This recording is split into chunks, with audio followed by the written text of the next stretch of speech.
الحمد لله رب العالمين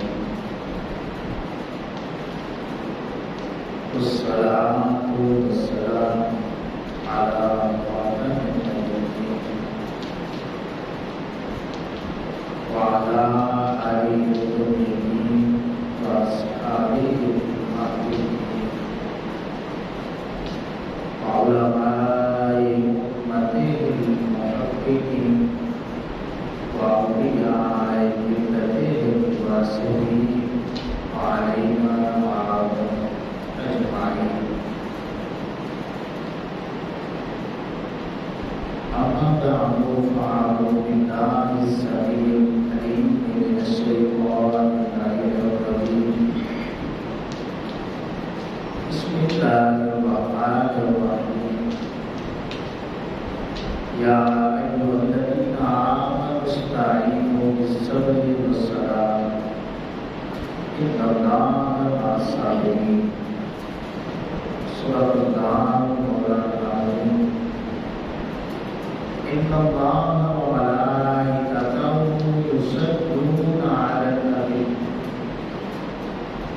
يا أيها الذين آمنوا صلوا عليه وسلموا تسليما. اللهم صل على محمد وعلى آل محمد كما صليت على إبراهيم وعلى آل إبراهيم إنك حميد مجيد. اللهم بارك على محمد وعلى آل محمد كما باركت على إبراهيم وعلى آل إبراهيم إنك حميد مجيد.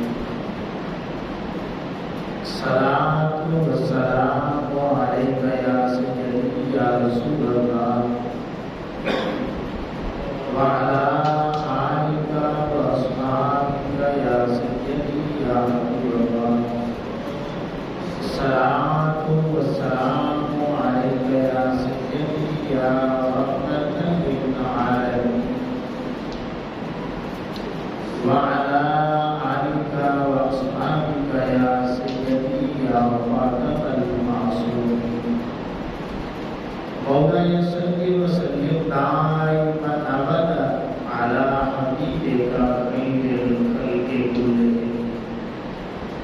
دع من دعته النصارى في نبيهم واحكم بما شئت مدحا فيه واحتكم وانسب إلى ذاته ما شئت من شرفه وانسب إلى قدره ما شئت من إرفه. فإن فضل رسول الله ليس له حد فيعرض عنه ناطق بفمه. مولاي صل وسلم دائما أبدا على حبيبك خير الخلق كلهم. اللهم نور قلوبنا بالقرآن وزين أخلاقنا بالقرآن ونجنا من النار بالقرآن وادخلنا في الجنة بالقرآن. رب اشرح لي صدري ويسر لي أمري واحلل عقدة من لساني يفقهوا قولي.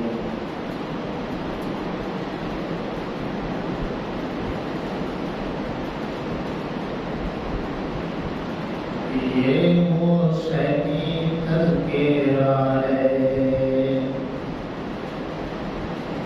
یہ حسینی تذکرہ ہے، اس پہ ہر عالم فیدا ہے. یہ حسینی تذکرہ ہے، اس پہ ہر عالم فیدا ہے. جس نے سیکھا نہیں سر جھکانا، جس نے سیکھا نہیں سر جھکانا، وہ ہے مولا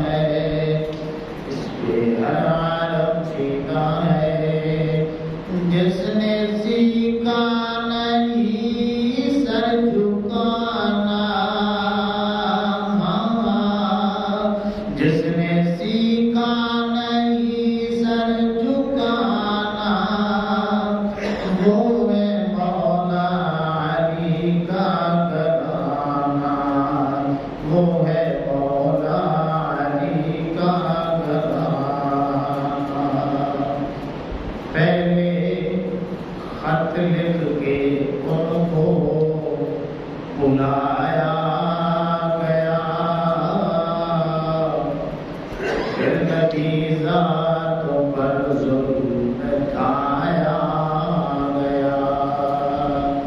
پہلے خط لکھ کے ان کو بلایا گیا، پھر نبی ذاتوں پر ظلم ڈھایا گیا، پھر نبی ذاتوں پر ظلم ڈھایا گیا۔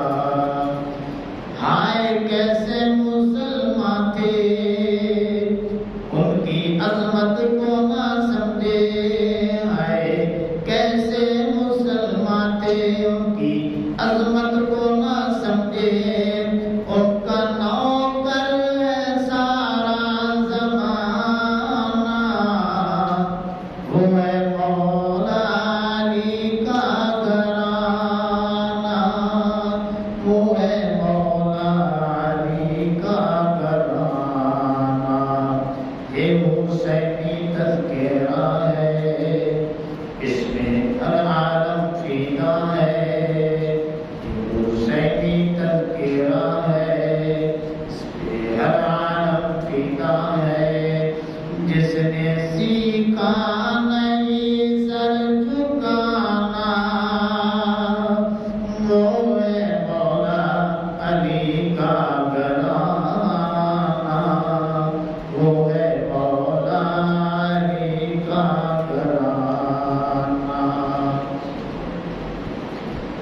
ننھے اصغر کے جب خون بہنے لگے،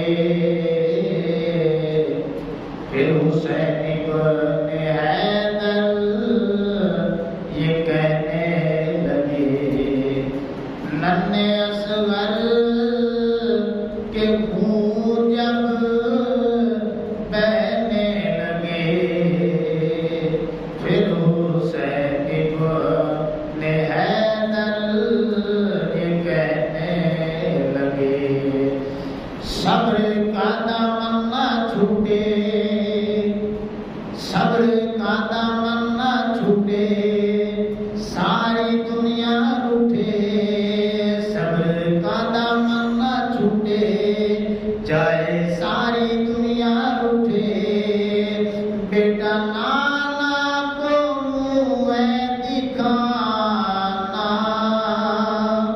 وہ ہے مولا علی کا گھرانہ، وہ ہے مولا علی کا گھرانہ۔ یہ حسینی تذکرہ ہے، اس پہ ہر عالم فیدا ہے۔ جس نے سیکھا نہیں سر جھکانا، وہ ہے مولا علی کا گھرانہ، وہ ہے مولا علی، مولا علی کا گھرانہ۔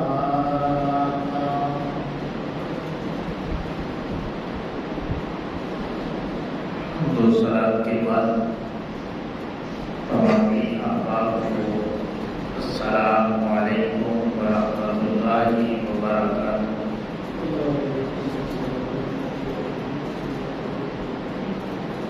امام الانبیاء صلی اللہ تعالی علیہ وآلہ وسلم کے غلاموں، آج محرم الحرام کی نامی تاریخ ہے، اور 10ویں کو میدان کربلا میں نواسۂ رسول صلی اللہ تعالی علیہ وآلہ وسلم نے اپنے رفقا کے ساتھ ایسی قربانی پیش کی کہ قیام قیامت تک دنیا ان کی مثالیں دیتی رہے گی۔ اسی مناسبت سے آج ہم امام علی مقام امام حسین رضی اللہ تعالیٰ عنہ آپ کا جو پیغام قرآن مجید میں موجود ہے اور آقا کریم علیہ السلام کے فرامین میں موجود ہے، اسے ہم سننے اور سنانے کی کوشش کریں گے۔ میں دعا کرتا ہوں کہ اللہ رب العزت آج کی ہماری حاضری بامقصد بنائے اور اپنی بارگاہ ناز میں قبول فرما کے ہمارے لیے ذریعہ نجات بنائے۔ بلا تمہید میں اپنی بات قرآن مجید کی آیت کریمہ سے شروع کرتا ہوں۔ اللہ فرماتا ہے یا ایھا الذین آمنوا استعینوا بالصبر والصلاۃ ان اللہ مع الصابرین۔ اے ایمان والو، صبر اور نماز سے مدد چاہو، بے شک اللہ تعالی صابرین کے ساتھ ہے۔ امام الانبیاء صلی اللہ تعالی علیہ وآلہ وسلم کے غلاموں، مخاطبت کا یہ انداز اس بات کا مغازی ہے کہ اللہ رب العزت کو اپنے بندوں کے ساتھ کتنا پیار ہے۔ ابھی اس نے مصیبت نازل ہی نہیں کی، تکلیف بھیجی ہی نہیں ہے، اس نے کوئی دکھ بھیجا ہی نہیں ہے۔ تکلیف دینے سے بھی پہلے، دکھ بھیجنے سے پہلے، مصیبت بھیجنے سے بھی پہلے وہ مالک پہلے اس تکلیف کا مداوع کر رہا ہے، اس دکھ کا علاج بتا رہا ہے اور اس مصیبت کا حل بتا رہا ہے۔ اللہ فرماتا ہے کہ میرے بندو، جب بھی تم پر مصیبت آ جائے، جب بھی کوئی تکلیف آ جائے، پریشانی آ جائے، تو میرے بندو دو کام تم نے کرنے ہیں، دو کام کرنے ہیں۔ ایک صبر کا دامن نہیں چھوڑنا اور دوسرا نماز کو نہیں چھوڑنا۔ اگر تم نے صبر کا دامن نہ چھوڑا اور میری نماز کو نہ چھوڑا، اللہ فرماتا ہے مجھے اپنی عزت کی قسم ہے میں تمہاری سنگت نہیں چھوڑوں۔ اگر تم نے صبر کا دامن مضبوطی سے تھامے رکھا اور میرے سجدوں سے تم نے پیار کر لیا، تو پھر میں تمہیں تنہا نہیں رہنے دوں گا۔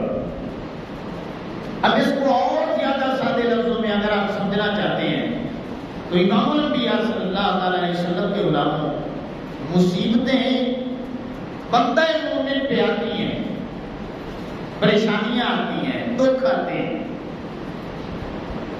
اب اللہ رب العزت یہ بتانا چاہتا ہے کہ میرے بندو، جب بھی مصیبت آ جائے تو پھر کرنا کیا ہے تم نے کہ میری سنگت تمہیں نصیب ہو جائے۔ عمومی طور پہ ہمارے معاشرے میں کیا ہوتا ہے، جب پریشانی آتی ہے، تکلیف آتی ہے، کوئی مصیبت آتی ہے، تو سب سے پہلے ہمارے دماغ میں ڈاکٹر کا خیال آتا ہے کہ کون سے ڈاکٹر کے پاس جانا ہے۔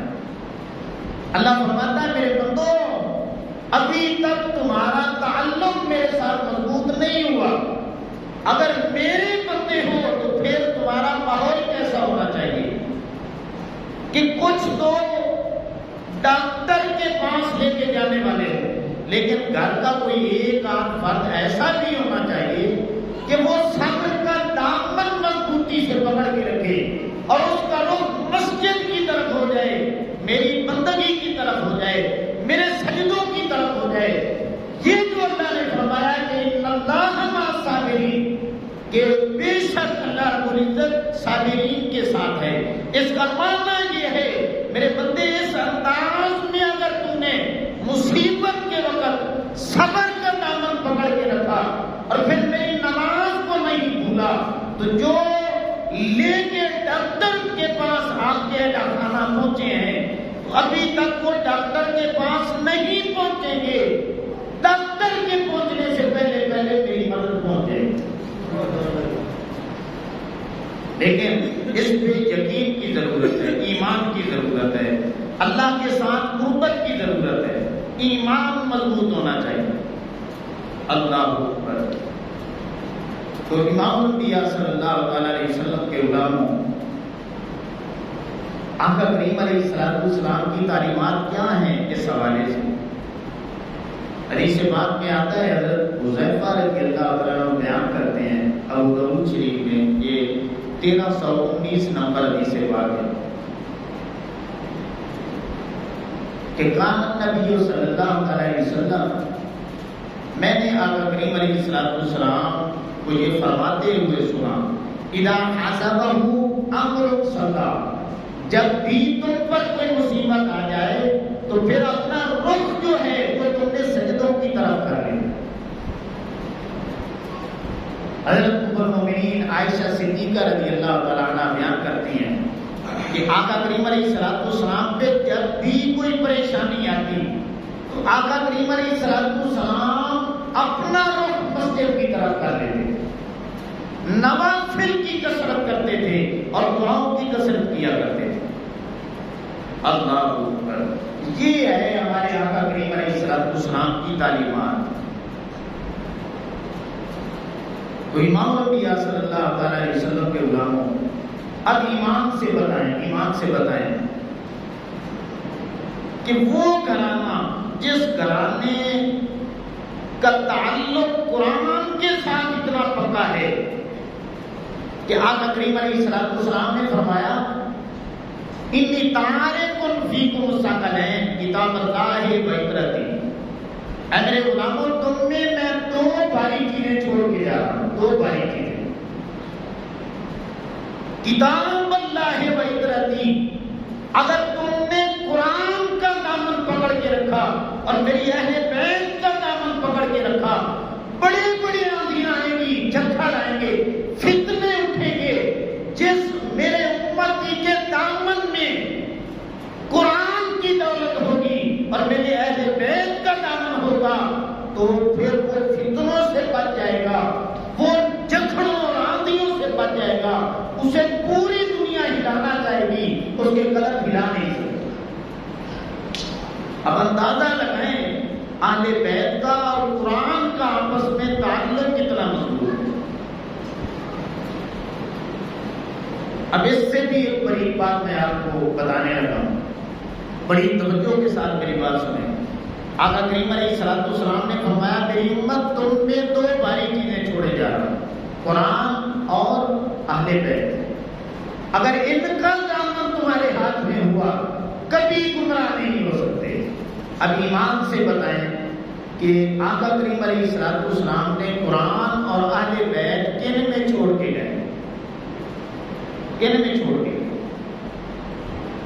سادہ سا جواب ہے کہ آقا کریم علیہ السلام قرآن اور اپنی اہل بیت کا دامن صحابہ کرام کے ہاتھ میں پکڑا گیا۔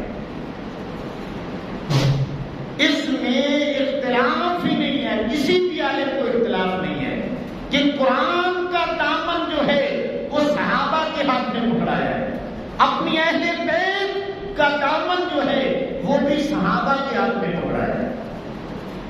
کیوں پکڑا ہے؟ اس کی وجہ کیا ہے؟ اس کو ایک مثال کے ساتھ آپ سمجھیں کہ آپ نے کہیں سفر پہ جانا ہے تو پیچھے آپ کا گھر ہے، قیمتی چیزیں ہیں، آپ کی اولاد ہے، تو اب ایمان سے بتائیں کہ آپ اپنا قیمتی سامان یا اپنے اہل و عیال جس پہ آپ کو اعتماد ہی نہیں ہے آپ اس کے ہاتھ میں دے کے چلے جائیں گے؟ نہیں، کبھی بھی نہیں ہو سکتا۔ ہر ذی شعور بندہ جب بھی وہ کہیں جائے گا، سفر کرے گا، تو وہ اپنی قیمتی ترین چیزیں اور اپنی اہل و عیال کا جو دامن ہے وہ اس بندے کے ہاتھ میں دے کے جائے گا جس پہ اسے اعتماد ہوگا، مکمل بھروسہ ہوگا کہ یہ کٹ سکتا ہے، میرے قیمتی سامان کو لٹنے نہیں دے گا، یہ مر سکتا ہے، میری آل کا جو ہے یہ عزت کی حفاظت کرے گا۔ اب امام الانبیاء صلی اللہ علیہ وسلم کے غلاموں، آقا کریم علیہ السلام قرآن کا دامن اور اپنی اہل بیت کا دامن صحابہ کرام کے ہاتھوں میں دے کر کے گئے، تو گویا آقا کریم کریم علیہ السلام اپنی امت کو پیغام دے رہے ہیں، میری امت جن کے ہاتھوں میں میں نے قرآن دیا ہے اور جن کے دامن میں میں نے اہل بیت کو رکھا ہے، وہ سب کچھ لٹا سکتے ہیں، کٹا سکتے ہیں، وہ نہ قرآن پہ آنچ آنے دیں گے اور نہ ہی میری اہل بیت پہ آنچ آنے دیں گے۔ اور پھر آپ پڑھ کے دیکھ لیں، اللہ کی عزت کی قسم ہے، سیدنا صدیق اکبر رضی اللہ تعالیٰ عنہ نے قرآن پہ پہرا دیا ہے یا نہیں دیا؟ ایمان سے بتائیں، سیدنا فاروق اعظم رضی اللہ تعالیٰ عنہ نے قرآن پہ پہرا دیا ہے یا نہیں دیا؟ سیدنا عثمان غنی رضی اللہ تعالیٰ عنہ نے قرآن پہ پہرا دیا ہے یا نہیں دیا؟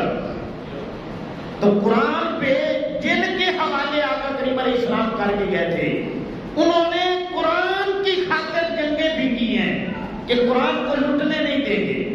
اب آؤ، اہل بیت کا دامن جو آقا کریم علیہ السلام نے صدیق کو دیا، فاروق کو دیا، عثمان کے حوالے کیا، صحابہ کے حوالے کیا، تو انہوں نے کس انداز میں اہل بیت کی حفاظت کی؟ اب پڑھ کے دیکھ لیں، مدینہ ہے، مدینہ منورہ،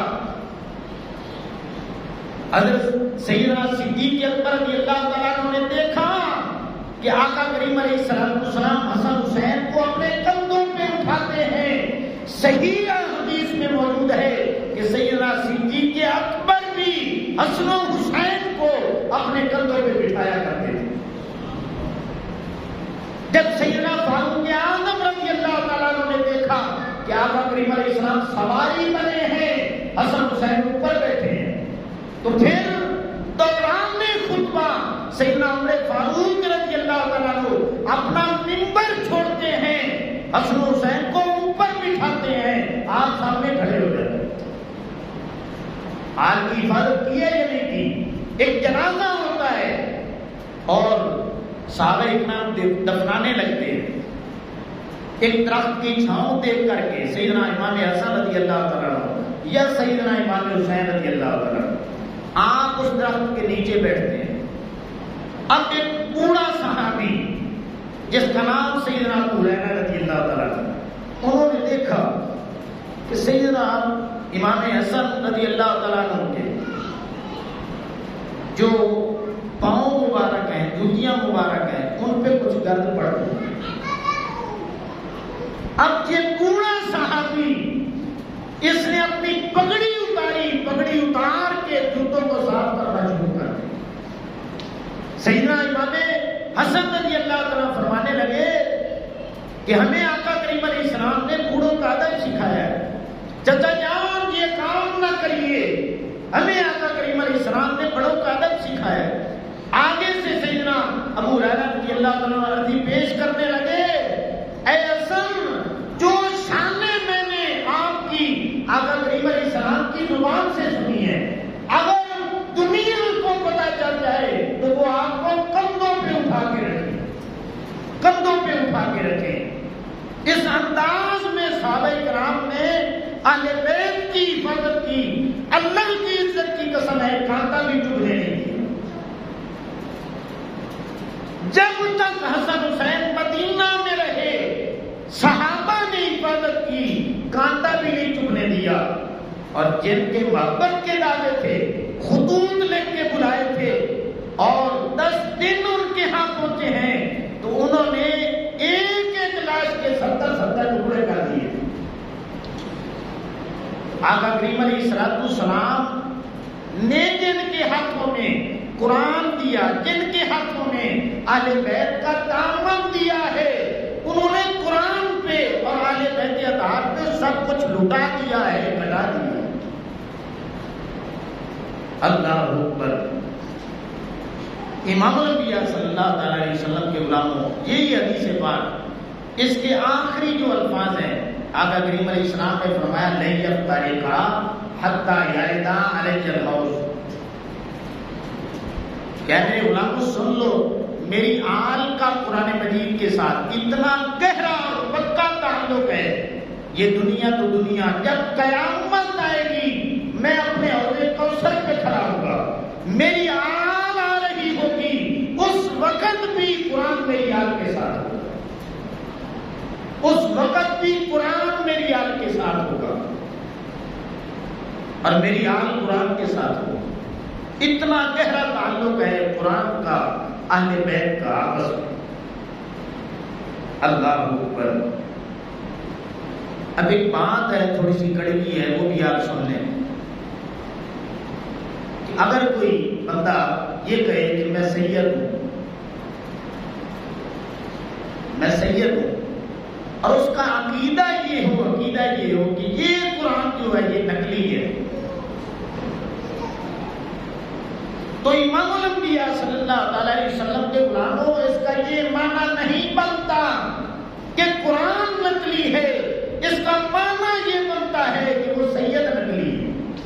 کیوں کہ آقا کریم علیہ الصلوۃ والسلام نے ہر دور میں سید کی پہچان یہ بتائی ہے کہ قرآن میری آل کے ساتھ ہوگا اور ہر دور میں میری آل قرآن کے ساتھ ہوگا. حتیٰ کہ قیامت والے دن بھی ان کا تعلق نہیں ٹوٹے گا. تو جب اتنا پکا تعلق ہے تو جو سید ہو اور قرآن کے متعلق یہ عقیدہ رکھے کہ یہ قرآن نقلی ہے نعوذ باللہ، تو اس کا مطلب یہ ہے قرآن تو اصلی ہے، یہ سید نقلی ہے، یہ بعد میں بنا ہے، اسے بنایا گیا ہے.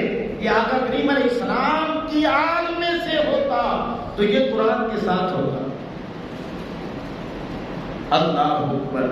اور یہ بات ذہن میں رکھ لیں امام الانبیاء صلی اللہ تعالی علیہ وسلم کے غلاموں، جب تک حسین کو نہیں پڑھیں گے، حسین کو نہیں سمجھیں گے، آپ کو قرآن نہیں سمجھ آئے گا. اور جب تک پھر قرآن کو نہیں سمجھو گے تمہیں حسین سمجھ نہیں آئے گا. علامہ اقبال بہت بڑا مفکر گزرا ہے. آپ کا ایک شعر ہے فارسی میں، آپ فرماتے ہیں کہ قرآن مجید میں پڑھا کرتا تھا تو قرآن مجید کی کچھ آیات ایسی تھی کہ ان کے پردے پڑے رہتے تھے، مجھے بات سمجھ نہیں آتی تھی.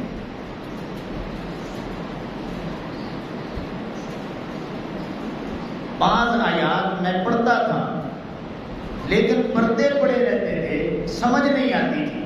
تو مجھے کسی نے کہا کہ اقبال تجھے قرآن سمجھ ہی نہیں آئے گا جب تک کہ تو حسین کو نہیں پڑھے گا.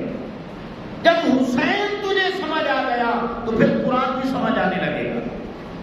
اب اقبال نے پھر امام حسین رضی اللہ تعالیٰ عنہ کو پڑھنا شروع کیا. جب ساری بایوگرافی پڑھی تو اقبال قسم اٹھا کے کہتا ہے رمز قرآن الحسین الوقتین زی آتش او شعلہ اندوختین. اے دنیا والوں، میں نے قرآن کو پڑھا ہے مگر قرآن سمجھ نہیں آیا. میں نے پہلے حسین کو پڑھا ہے، حسین نے قرآن کی خبر دی ہے، پھر قرآن کو پڑھا ہے تو قرآن نے پھر حسین کی سمجھ دی. کیا مطلب کہ قرآن کا تعلق حسین کے ساتھ بڑا پکا ہے. قرآن پڑھو گے حسین سمجھ آئے گا، حسین پڑھو گے تو پھر قرآن سمجھ آئے گا. اور ایمان کے ساتھ بتاؤ کہ جب مصیبتیں پریشانیاں امام علی مقام امام حسین رضی اللہ تعالیٰ عنہ پہ پڑی، جن کا قرآن کے ساتھ اتنا پکا تعلق ہے، تو کیا وہ وغیرہ کرنے لگے تھے، چیخنے چلانے لگے تھے، رونے دھونے لگے تھے، پیٹنے لگے تھے، انہیں نوحے پڑے تھے؟ نہیں. اور جن کا قرآن کے ساتھ اتنا پکا تعلق ہے وہ صبر کے ساتھ میدان میں نکلے ہیں. آپ پڑھ کے دیکھ لیں کہ اللہ رب العزت نے فرمایا کہ ان اللہ مع الصابرین، اللہ رب العزت کی سنگت صابرین کے ساتھ ہے. وبشر صابرین، کہ ساری بشارتیں اللہ نے صابرین کو دے دی. انما یوفی الصابرون اجرهم بغیر حساب، جو بے حساب اجر دیا جائے گا وہ صابرین کو دیا جائے گا. اور ایک جگہ فرمایا سلام علیکم بما صبرتم، کہ جب صابرین جنت میں آئیں گے اللہ فرمائے گا کہ آگے نہیں آنا. وہ عرضی پیش کریں گے کہ اے مالک و مولا، اور تیری خاطر سب کچھ برداشت کر کے جنت میں پہنچے ہیں. اب فرشتوں نے روک لیا ہے، وجہ کیا ہے؟ اللہ فرمائے گا کہ میرے حکموں میں تم نے عمل کر کے دکھا دیا ہے، یہی رک جاؤ. فرشتوں کی ایک جماعت آ رہی ہے، وہ تمہیں سلامیاں پیش کرے گی. اس انداز میں پورے پروٹوکول کے ساتھ تم نے جنت میں داخل ہونا ہے. فاصبر کما صبر اولو العزم من الرسل.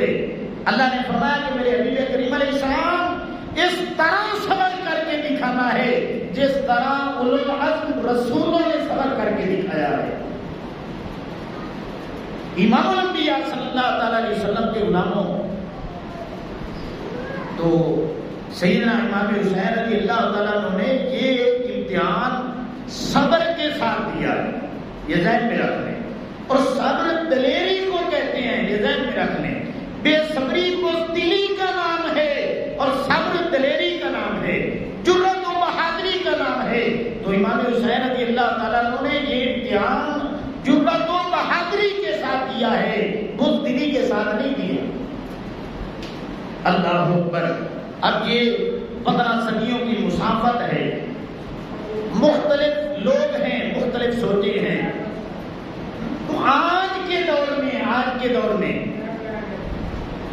جنہوں نے امام حسین رضی اللہ تعالیٰ عنہ کو سمجھا ہی نہیں ہے، انہوں نے پھر ان کی بے صبری کو بیان کیا.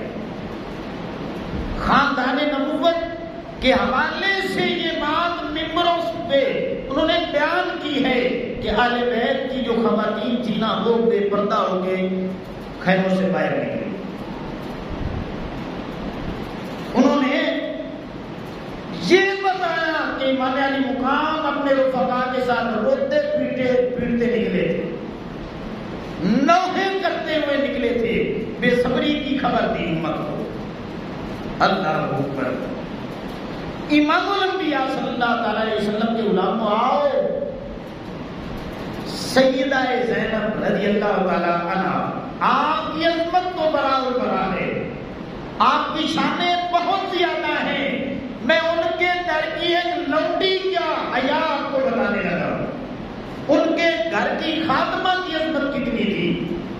اللہ اکبر. یہ ابو داؤد شریف میں حدیث بات موجود ہے. ان کا نام ہے ام خلاد، کہ خلاد کی ماں. ان کا ایک بیٹا تھا، ایک بیٹا، تو وہ کسی جنگ میں شہید ہو گئے. اب تھوڑی سی نا دل کو تسلی دینے کے لیے یہ عورت آقا کریم علیہ السلام کی خدمت میں بار بار نا جب موقع ملتا آ جایا کرتی تھی.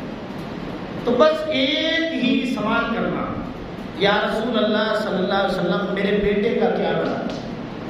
آقا کریم علیہ السلام فرما دیتے کہ وہ ایک جنگ میں شہید ہو گئے. اب ایک دفعہ آئی نا تو صحابہ کرام علیہ الرضوان کا مجمع لگا ہے.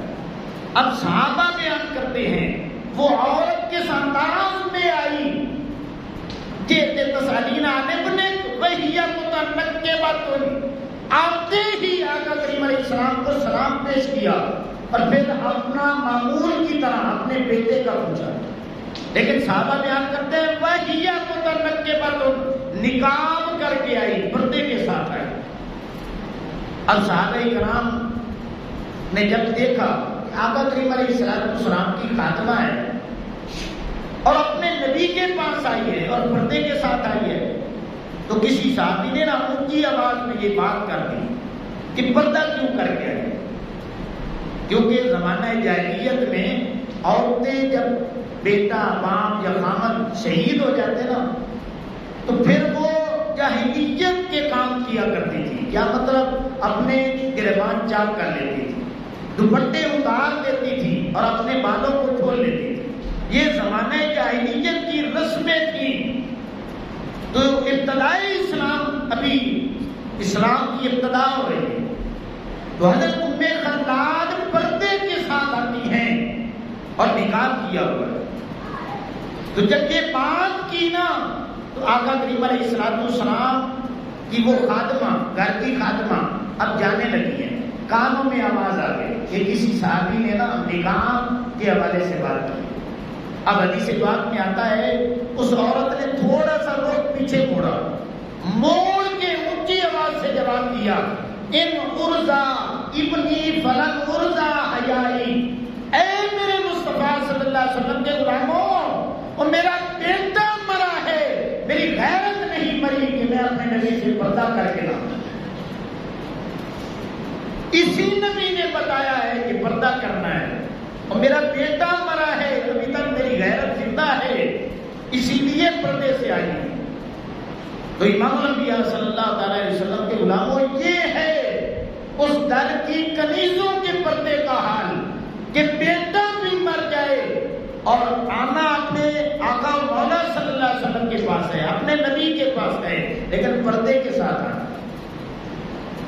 تو بے حیا بے غیرت لوگ ممبروں پہ بیٹھ کے اس گھرانے کے حوالے سے کمی کمزوریاں بیان کرتے ہیں، اور کیوں کرتے ہیں؟ اس لیے کہ مجمع روئے، تڑپے، چیخے چلائے اور ہماری سان کی روٹیاں بن جائیں۔ تو وہ نادان ممبروں پہ بیٹھ کے اپنے سال کی روٹیاں کمانے کے لیے آتے ہیں۔ کاش انہوں نے قرآن کو پڑھا ہوتا اور حسین کو پڑھا ہوتا۔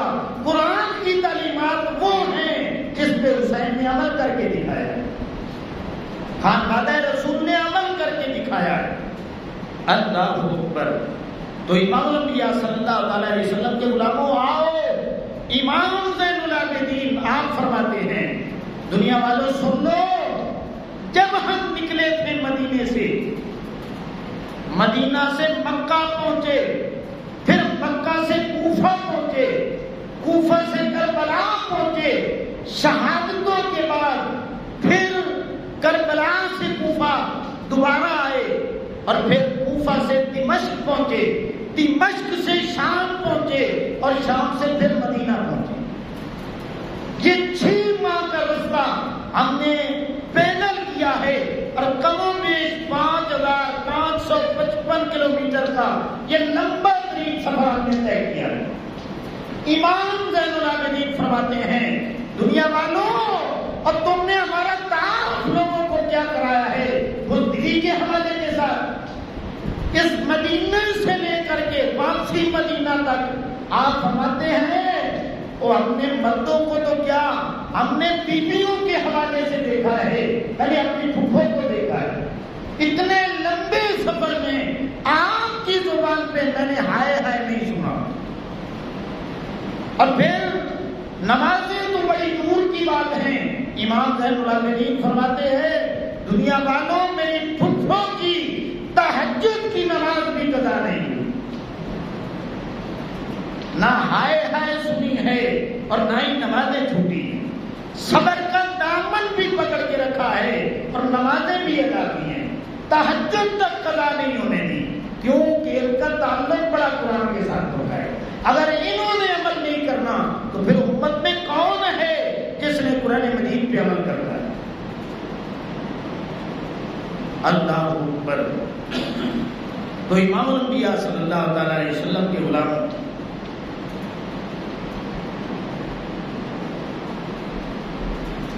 نامی محرم جو آج کا دن ہے، نامی محرم کا جب دن آتا ہے تو امام علی مقام امام حسین رضی اللہ تعالیٰ عنہ اپنے خیمے میں جلوہ کر رہے ہیں، شریک قافلہ اپنے اپنے خیموں میں موجود ہیں۔ حضرت سیدہ زینب رضی اللہ تعالیٰ عنہ آپ بھی اپنے خیمے میں موجود ہیں، قرآن کی تلاوت جاری ہے۔ ادھر یزیدیوں نے حملے کی اعلان کر دی، 9 محرم کی بات بتا رہا ہوں، دن کو انہوں نے حملے کی اعلان کر دی۔ سیدہ زینب رضی اللہ تعالیٰ عنہ نے دیکھا کہ یزیدیوں نے تو حملے کی اعلان کر دی ہے اور بھائی حسین نظر نہیں آ رہے۔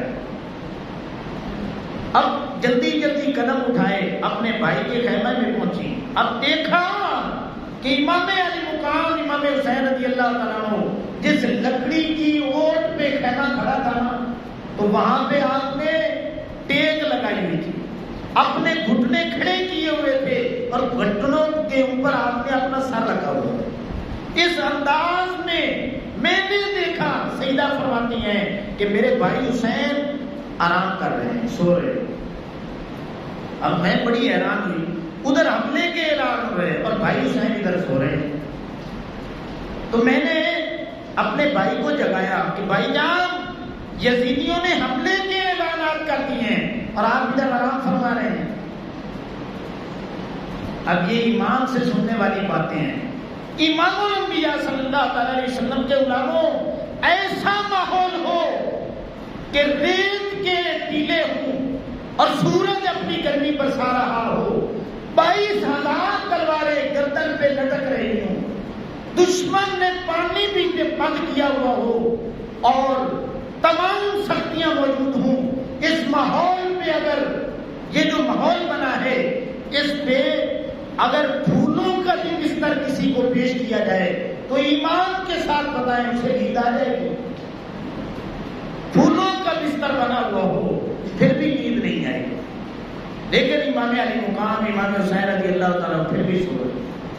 وجہ کیا ہے؟ وجہ یہ ہے کہ یہ اندر کا اطمینان ہے جو بتا رہا ہے کہ امام علی مقام امام حسین رضی اللہ تعالیٰ ہو آپ کو اپنے حق ہونے پہ کتنا یقین کامل تھا،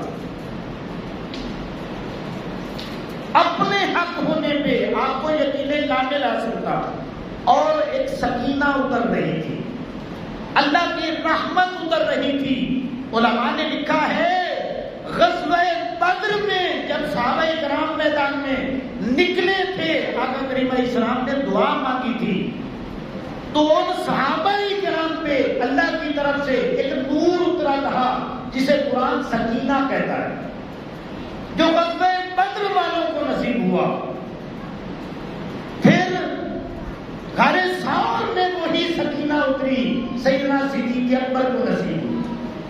پھر ہجرت کی رات آقا کریم علیہ السلام نے مولا مرتضیٰ شیر خدا کرم اللہ وجہہ الکریم کو جب اپنے بستر پہ لٹایا تھا تو وہی سکینہ اللہ کی طرف سے مولا کائنات مولا مرتضیٰ پہ اتری تھی، اور یہ وہی سکینہ تھی، اللہ کی رحمت کا نور تھا جو 9 محرم والے دن امام علی مقام امام حسین رضی اللہ تعالیٰ عنہ آپ سے بھی اتر رہا تھا۔ تبھی اتنا اطمینان ہے، اتنا یقین ہے۔ اب بہن نے بھائی کو کہا کہ بھائی جان، حملے کے اعلانات ہو چکے ہیں، اٹھیں ان کا مقابلہ کریں۔ امام علی مقام امام حسین رضی اللہ تعالیٰ فرمانے لگے، انی رأیت رسول اللہ فی المنام قال انک تروح علیک، کہ بہن ان کے ساتھ تو باتیں ہو چکی کہ اب قد مرنا ہے، اس ظالم کے ہاتھ میں ہاتھ نہیں دینا، بیعت نہیں کرنی، ان کے ساتھ تو یہ بات طے ہو چکی ہے، اب نانا کے ساتھ بات طے ہو گئی۔ نانا نے اپنی زیارت کروائی تھی، آقا کریم علیہ السلام نے فرمایا بیٹا اور صبر کا دامن نہ چھوڑنا، کل تیری اور میری ملاقات ہو جائے گی، میں تیرے لیے کوثر کا جام لے کر کے کھڑا ہوں گا، حسین کبھی بھی دامن صبر کا دامن نہ چھوڑنا۔ نانا جان نے کل کی خبر دی ہے، آج یزیدی حملہ نہیں کر سکتے کیونکہ آقا کریم علیہ السلام نے کل کی خبر دی ہے۔ اللہ اکبر۔ امام الانبیاء صلی اللہ تعالی علیہ وسلم کے غلاموں، یہ 9 محرم دن کی باتیں ہیں۔ اب جو رات کی باتیں ہوئی وہ انشاءاللہ اگلے جمعے میں آپ کو سناؤں گا۔ اب 10 محرم کا خونی دن شروع ہوتا ہے، جو پہلے شہادتیں ہوئی وہ بھی میں اگلے جمعے آپ کو سناؤں گا۔ بہرحال امام علی مقام امام حسین رضی اللہ تعالیٰ عنہ، آپ کی باری آتی ہے، آپ کی باری آتی ہے تو آپ خیموں میں جاتے ہیں، سب سے پہلے اپنی بہن کے خیمے میں جاتے ہیں۔ اب سیرت کی کتابوں میں موجود ہے آپ نے اپنی بہن سے جو باتیں کی وہ مورخین نے نقل کی ہیں۔ کون سی بات کی؟ جاتے جاتے بڑی توجہ کے ساتھ سننے والی ہیں۔ آپ نے فرمایا اقسم باللہ لی ولا ہم برسول اللہ صلی اللہ علیہ وسلم اسوۃ حسنہ.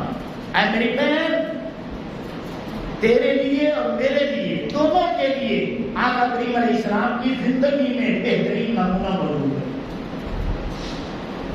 اب کرنا کیا ہے؟ بہن سن لے، جب میں میدان میں جاؤں گا، میرے ٹکڑے ہوں گے، تو پھر جو کام تو نے کرنے ہیں انہیں یاد رکھنا. لا تضربی وجہا، اپنا چہرہ نہ پیٹنا. بلا تشکی جیبا، اور اپنے گریبان چاک نہ کرنا. بلا تنادی بالویل، اور ہائے ہائے نہ کرنا. بلا تقیمی علیہ نائحۃ، اور میری لاش پہ نوحہ کرنے والی عورتوں کو نہ بلانا. کیا کرنا؟ صبرن اہل بیتی، صبرن اہل بیتی، صبرن اہل بیتی. میری بہن صبر کر کے دکھانا، صبر کر کے دکھانا، صبر کر کے دکھانا. جب یہ بات کی نا، تو وہ بھی تو مولا کائنات مولا مرتضیٰ کی بیٹی تھی. آگے سے جلال میں آئی، فرمانے لگی بھائی حسین، جو تیرا باپ ہے وہی میرا باپ ہے، جو تیری ماں ہے وہی میری ماں ہے، جو تیرا نانا ہے وہی میرا نانا ہے، بس فرق اتنا ہے تو حسین ہے، میں زینب ہوں. تیرے سر پہ نانا کی دستار ہے، میرے سر پہ اپنی ماں فاطمہ کی چادر ہے.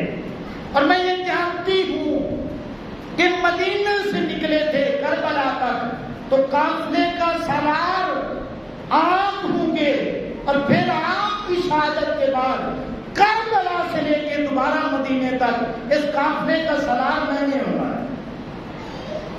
تو بھائی حسین، جب تک آپ زندہ ہیں آپ حسین ہیں، میں بہن ہوں، زینب ہوں. اور جب آپ نہ رہیں گے تو پھر زینب حسین والا کردار ادا کریں.